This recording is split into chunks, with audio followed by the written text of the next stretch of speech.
the day I caught my fiance cheating 2 days before our wedding. So, I've recounted this story a few times on Reddit, but I felt this subreddit would be the best way to get it out of my system. For context, I'm now 31M, but this occurred in 2014 when I was 26 and my ex-fiance was 25. Let's call her Barb. We met in college and dated for 3 years before being engaged, with a wedding date set by the 4th year. Our parents are not well off financially and she was in graduate school, so the financial duty fell on me, which totaled $20,000 and was paid in full 4 days before the wedding. We had our standard mid-20s relationship troubles leading up to that horror of an evening, with periods of bad communication, excessive drinking on weekends, and the odd argument about minor nonsense. Aside from that, we had a terrific relationship and spent a lot of time together figuring out life after college and planned for the future. As I previously indicated, the wedding and reception. Venue processed my check 4 days before the wedding, despite the fact that the contract specified that it was non-refundable. Over 120 guests had been confirmed, including a few dozen from out of state. Tuxes and bridesmaid gowns had been measured and paid for, and everything was coming together. Now, before I continue talking, let's get to the inevitable of events that you're all interested in. The night in question was a Friday evening at our new apartment, which we'd moved into a few weeks before, and we'd invited around a dozen people over to pre-game before hitting the town's pubs. My buddy, whom I've known since kindergarten, we'll call him Ricky, was among this bunch of buddies. Barb and I had spent a lot of time with Ricky over the past 3 years, and he was undoubtedly one of her favorite of my friends, which is always great when your so gets along with individuals in your social circle. The night began at a local establishment that allowed buyout, so by the time we left, a 1/5 Jameson and a 30 rack of Ewingling had been consumed, and everyone was intoxicated.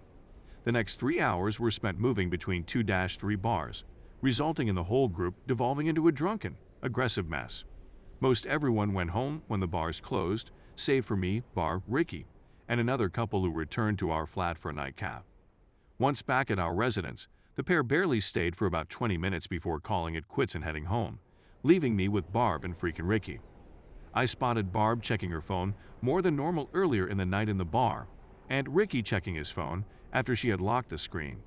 I nearly put 2 and 2 together, but why would I be concerned about them plotting anything nefarious 2 days before I was going to marry this girl?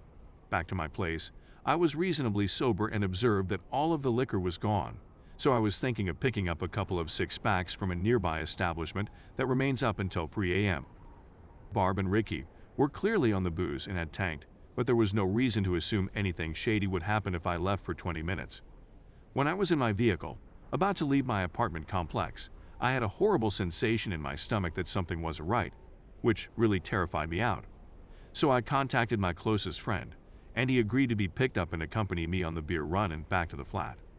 We strolled up to the sliding glass door that led to my living room, which featured a couch to the immediate right, after getting some Bud Heavies and coming home. We opened the door, took 2 steps inside, and my ex-fiancé was fully naked and mounted on Mr. Ricky, thrusting tonsil deep into each other's throats. The remarkable thing about the circumstance was that neither of them seemed to realize that my friend and I were just 10 feet away observing their intoxicated antics. I lost it after 7-10 seconds of trying to absorb the present scenario, dropped the liquor, shoved her backward off Ricky fully, and delivered 2 powerful right punches to Ricky's eye and cheek while he was still flat on his back with the most horrified expression on his face. To put things in perspective, I am 6', 220 pounds and have always played hockey. He is 5'6", 140 pounds and a runner. Ricky began snoring. I had never idea this was a thing. Immediately after my fist attack, and was sleeping for at least 5 minutes while I was losing my mind over the issue.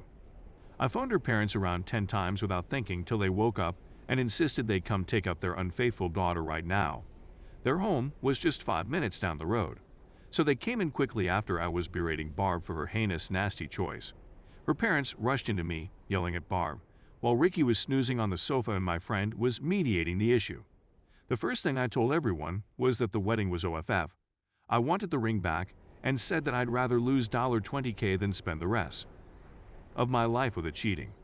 Her parents spent the next 20 minutes trying to talk me out of it, and sometimes justifying Barb's conduct, asking things like, why can't you forgive her? And isn't it too late to cancel the wedding? Meanwhile, Ricky awoke with the right half of his face swelled to the size of a grapefruit and his left eye closed. It was difficult to get him out of the apartment since he was too intoxicated to drive, so I contacted his brother, who was 20 minutes away, and spent the time berating Barb Ricky and her parents. Surprisingly, despite my wrath, I was able to keep my cool long enough to communicate my feelings. When I've been this unhappy in the past, my brain felt jumbled, and I had difficulty condensing and forming my ideas into coherent phrases. No, not this time. I had meticulously taken apart each objection, opinion, or appeal for reconsideration uttered by everyone in the room by the time Ricky's brother picked him up and Barb's parents shuttled her home. It felt fantastic. I'm not going to pretend that the months that followed were simple and that everything worked out in my favor. 2 months later, the pharmaceutical firm where I worked decided to lay off my whole division. I had piled up thousands of dollars in credit card debt to pay for the wedding.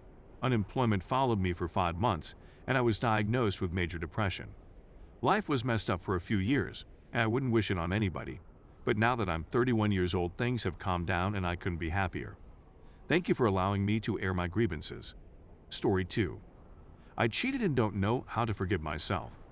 Hey, I am a 28-year-old woman who left her home country to be with my spouse. Since I relocated, I've been suffering from homesickness, which has gradually developed into melancholy. Furthermore, in the 3 years I've been here, I became pregnant twice, one of which was an unplanned accident. So now we have 2 very young infants. I lost my sister a year ago, and that was when everything began to fall apart. It was also the moment when I had just given birth to my beautiful baby. Postpartum depression was diagnosed in me. I was cured, but the sadness returned, this time more greater. My spouse is devoted to our children. In fact, it is his primary concentration. He opted to be a stay-at-home father. I work part-time to make ends meet. The problem isn't money. It's that we see one another every day but seldom converse. When we dispute, he becomes violent. He smacked me a couple times, leaving blue stains on my body. I understand that striking is unacceptable, but I always expected him to change. I also shared pictures of my injuries to my in-laws.